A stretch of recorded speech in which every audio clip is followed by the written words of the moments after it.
Thanks for watching Aquarium Tech today. I was going to go ahead and finish this. Well, this probably will be the last part of the Fluval G series Show of Death. Okay, sorry it's been taking me a long time to get videos out. I guess you could just say life's getting in the way. Alright, so anyways, this is going to be like the review part, and I'm going to try to get anything I missed. And speaking of that, before I even go any further, because I know I'm going to forget it, I don't even care if I get to this later. I'm going to do it right now before I forget. Something that, like I said, I'm trying to be as thorough and complete as possible. Something I think I failed to mention with, especially this is with the mechanical cartridge here. Let me pour it out. As you can tell, I have been using them. This is easier than any other filter. I'd be doing this in my bathtub. Alright, anyways. Here on the filter, I'll show you something. You know how they give you this, what's it called, the brush? If you just look at the directions on here, you know, it'll show you how to do it, but I'll show you how to do it too. If you just, I usually take the back end of it and I push that black piece out, okay? And then, if you can see in the back, there's like organized, kind of prong looking, or organized walls, and then you just stick this in through the back. And that's how you clean the mechanical cartridge, you know, fully, okay? So, and then you just pop it back on and you're all set, okay? That's something I don't think I showed. So I wanted to make sure I got that for you guys. Anyways, so, and I'll also try to do a comparison in here, and I'll discard the at least two popular myths I can think off the top of my head that everybody says, okay? So, with that being said, I guess I'll start off with, first off, I'll start with the myths that have been going around. I'll start with the good one that I wish was true. There's a myth that these will actually test your water parameters, like your ammonia and your nitrite and stuff. It doesn't, okay? Unfortunately, I wish it did. I mean, that would save you tons of money on water test if it did, but it does do conductivity, which is indirectly related to your water parameters. So, you know, if your conductivity starts going up, you know, there's a good chance that all of your parameters are going up. So that is something to monitor it, but no, it does not actually monitor the parameters. And then the other thing is people say you can't use your own media. Well, that's false. You can use your own media, alright? The media baskets, they're baskets. You can put anything you want in them. It doesn't even have to be biological, okay? With the chemical cartridge, you can just open the back of it. I think I showed you how to do it when I was cleaning the cartridge out. And you just pop the back open, and you can put whatever you want in there. They even sell blank cartridges, okay? So you should be all set there. Now with the mechanical, I'm not sure. I know they make another mechanical cartridge. It's a little bit finer. I don't know why you would want finer, because it's probably going to wear out faster. But I don't know how you would use pretty much any other media for the mechanical, since it has to hook into the primer. So I'm not 100% sure about the mechanical, but I do know Fluval makes another one. Alright, and I think that pretty much gets that out of the way, and pretty much I'll start the review off, and I'll say I haven't had any sort of problems with these filters at all, alright? I love these filters. I know there might be filters out there that have, you know, more capacity in them, or even more gallons per hour, and I'll explain all that stuff in a minute. But it's just, they get the job done, and they do it really nicely, and not to mention the luxuries of having them. They're just super easy to use as well. I mean, just for instance, doing maintenance on like my Fluval 05 series. I mean, I have to take that thing into my bathtub, you know, take the top off, water spills everywhere, and that's just to get to the mechanical cartridges, or just change the carbon. In this, I can basically leave it plugged in and just boom, change the cartridge. As long as I washed it out, snap it back in, and you're done. And there's no mess, really. I know I just made a mess, but I was kind of unprepared for that. I just kind of remembered that. All right. But what was I saying? But with the gallons per hour, I know there's a lot of people saying, well, it doesn't do this many gallons per hour. Like, for instance, I guess the Fluval 05, that like the 405 does, I think it's like 300 gallons per hour or something like that. And then I think this one right here only does something like 275 or something like that, 280. I forgot exactly the G6. People are like, oh, well, that's not meant for as big as tank. It can't do a bigger tank as that. Because I guess there's some, I don't know exactly where it came from, but I guess there's some myth out there that your filter has to be able to cycle your tank 10 times an hour. Okay, basically what I'm saying is, so if you have a 10-gallon tank, you would want a 100-gallon per hour filter, or you would want to get 250 gallon per hour filters, if that makes any sense. Okay, so basically if you have a 200-gallon tank, you would want to get, between all the filters you would have on the tank, you would want to get 2,000 gallons per hour. Now, I don't know where this rule came from. I don't know exactly where its origins or anything like that, but I can tell you that might be partially true, but it's not false. It's not completely true, and I would have to say that it's false. Okay, there's something called dwell time. All right, which is contact time with the media. Just because your filter flows super fast doesn't mean it's actually doing a good job. All right, that in fact is quite the opposite. When your water goes through your filter, you want it to have good contact time with the media, and that's what the G series is all about. The G series has, probably some of the best dwell times on. It probably is the best dwell time filter on the market, especially for what it has. Just because your filter does 1,000 gallons per hour, doesn't mean it's actually doing a good job of filtering the water. In fact, it's, like I said, it's usually quite the opposite. Now, where the partial truth is, that's still not a bad idea to have 10 times, be able to cycle your tank 10 times between all the other filters on your tank. But, relying on that rule like that is just completely false. All right? If you need flow, just go get a power head. All right? And then also, just another thing to add to that, because I've been getting questions on it. I'll probably make a whole other video on this. There's no such thing as too much filtration, but there is such thing as too much flow. Okay? And that is one thing I like about these, is because of that, they do excellent filtration, but they don't have a whole lot of flow. They're also good for small tanks. Because I know a lot of freshwater fish, they don't like a whole lot of flow, but so if you're trying to do like a high-tech small tank as well, excellent filters for that. All right. In fact, that's what I'm using this G3 for. That's why I even got the G3.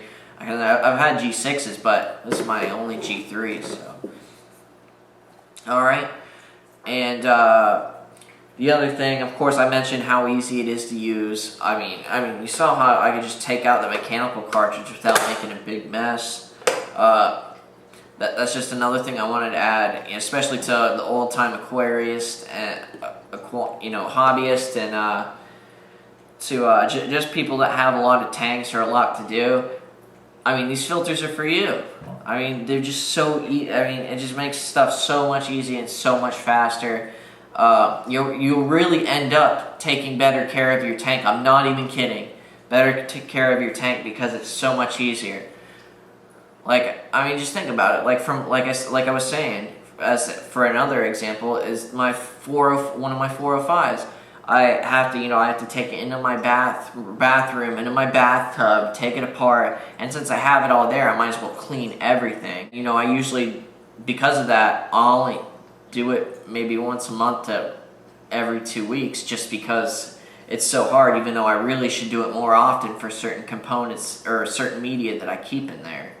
But it's just such a pain in the ass I don't. But with this, since it's right here, I can just, I always keep up with it. And of course, since you don't have to spend the time on that, you can spend the time, maybe cleaning algae off your plants, or just something else that's better for your tank, all right? So that's another thing. Another thing would be also is that they're super quiet, all right? I don't think I've ever had a filter as quiet as these. Now, I know when they start up, they're not so graceful, but is any filter, okay? So for the first, day, maybe even week, they might be getting the air bubbles, just getting all the kinks out, but other than that, it should be probably the quietest filter you'll ever own. Definitely a big plus, especially if it's in your room like I have my tanks, a bunch of my tanks. All right, and of course, the company, it's Hagen, they'll fix your stuff whenever it goes down, especially the price you pay for it. Oh, and another thing, they're doing, I looked on there, they're doing a $50 rebate. I think it's in at least the 40, I'm not sure, I think it's in most of the 48, continuous states. I think they're doing that $50 rebate. If you buy the G6 or the G3, Fluval will get, you send in the rebate, they give you $50 back, plus on top of whatever you get it from your store from. So there's a lot of stores that can't get rid of these, so I usually get them for a pretty good price. All right. And I've lost my train of thought. Electronic system. Now, like I said, when I started off, one of the myths out there was that it does all your water parameters. It doesn't, but it does monitor really your water to the point where you don't have to worry too much. You still have to do normal water tests, but it will alert you if something comes up, all right? Because what it does monitor is it'll monitor the flow and the water coming, in and out of your filter. Like I showed you, if you look on the electronics usage video, I kind of show you this exact thing, and then it'll also show you your temperature, and the thermometer on it is excellent. There's not too many thermometers that accurate unless you're buying like scientific supplies for aquatics, So, and then there's the conductivity, which I will explain. Then there is, actually I think that's it. Right, temperature, flow, conductivity. Yeah, so I think that's about it, is what it monitors. And then, of course, it gives you an alert on here, if something goes wrong. So, but I'll try to talk about a little bit about conductivity. I wish I had my notes here, but okay, conductivity is basically it's exactly what it sounds like. If you guys know what it means from any other subject, it's basically the ability to conduct electricity, the ability to move, energy, electricity. So, for instance, like salt would raise the conductivity because, salt can conduct. So it's basically the water's ability to conduct electricity, and then because that's what it does, it sends an electrical wave through it. It has like 2 titanium rods in there, which is pretty nice that they went with titanium. They didn't go with steel that would rot out, or they didn't go with, aluminum that probably would have gotten old at some point. They actually went with titanium, which you'll never have to replace. Or at least you shouldn't have to. When you're looking at it, since dissolved organics, will raise the conductivity, that you'll basically know when your water parameters start going off, because dissolved organics, of course, are like ammonia, and then of course become nitrite if they're not already, ammonia or nitrite, and then become nitrate, and of course those are forms of dissolved organics. So, in a sense, it is monitoring your water parameters. It's just kind of indirectly, and it's kind of all of them together. So, but it can kind of give you an alert, but more so it probably monitors more so is your hardness, like your water hardness.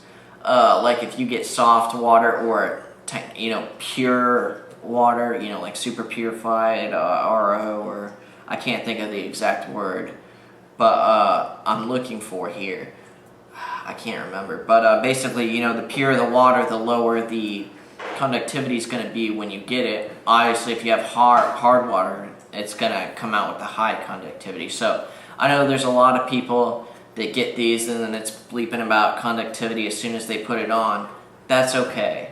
It's not a big deal. That's probably just because you use hard water, and things like plant substrate will raise your conductivity, obviously because it has dissolved organics in it, and it is used for plants. That's what they need. So it's usually okay if it's giving you alerts, as long as it's not off the chart. Usually what I do is I usually plot what my tank starts off at first.